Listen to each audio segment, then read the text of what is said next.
لا الہ الا اللہ محمد الرسول اللہ دراصل یہ یقینوں اور طریقوں کی تبدیلی ہے کہ مسلمان کا یقین بھی تبدیل ہو جائے اور مسلمان کے طریقے بھی تبدیل ہو جائیں۔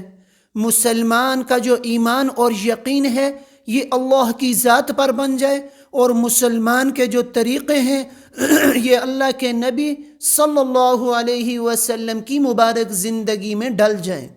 مسلمان کے یقین اور طریقوں کی تبدیلی کا مطالبہ ہے۔ نمبر 2 پر ہے نماز۔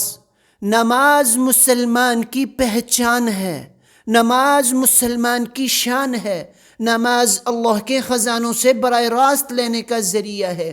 نمبر 3 ہے علم و ذکر۔ علم سے اللہ کی پہچان ہوتی ہے۔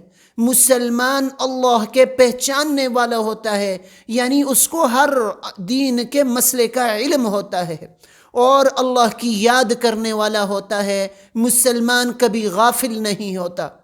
اس کے ساتھ مسلمان جو ہے یہ اچھے اخلاق والا ہوتا ہے، مسلمان اچھے اخلاق والا ہوتا ہے۔ نمبر 4 جو ہے یہ اکرام مسلم ہے، اور نمبر 5 جو ہے یہ تصحیح نیت ہے۔ مسلمان کی جو نیت ہوتی ہے وہ اللہ کو راضی کرنے کی ہوتی ہے۔ دنیاوی دکھلاوا، دنیاوی کام، دنیاوی ریاکاری اس کو مقصود نہیں ہوتی۔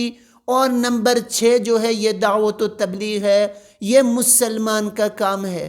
جس نے بھی کلمہ پڑھا لا الہ الا اللہ محمد الرسول اللہ، یہ کسی بھی مکتبہ فکر کا مسلمان ہے، اب اس پر یہ کام جو ہے یہ ضروری ہے کہ وہ خود بھی دین کو سیکھے اور ہر مسلمان تک اس دین کی محنت کو لے کر جائے۔ یہ ہے دعوت و تبلیغ۔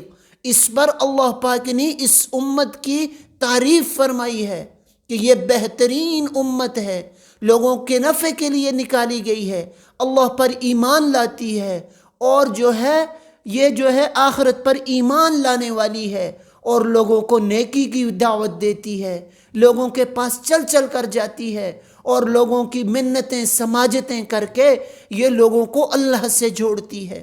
فرمایا اس سے اچھی کس کی بات ہو سکتی ہے جو لوگوں کو اللہ کی طرف بلائے۔ اس کی ترتیب ہے میرے بھائیو۔ ترتیب کیا ہے کہ زندگی میں 4 مہینے لگانا، اپنا جان، اپنا مال، اپنا وقت اللہ کے نام پر خرچ کر دینا۔ یہ اللہ کا دیا ہوا اللہ کے نام پر خرچ کرنا، اس کے لیے جو ہے ساری زندگی اس کام کو مقصد بنا کر کرنا، اس کام کو اپنا کام سمجھنا۔ یہ کام تو میرا کام ہے، اس کے لیے انشاءاللہ میں بھی تیار ہوں، آپ حضرات بھی ارادے فرمائیں۔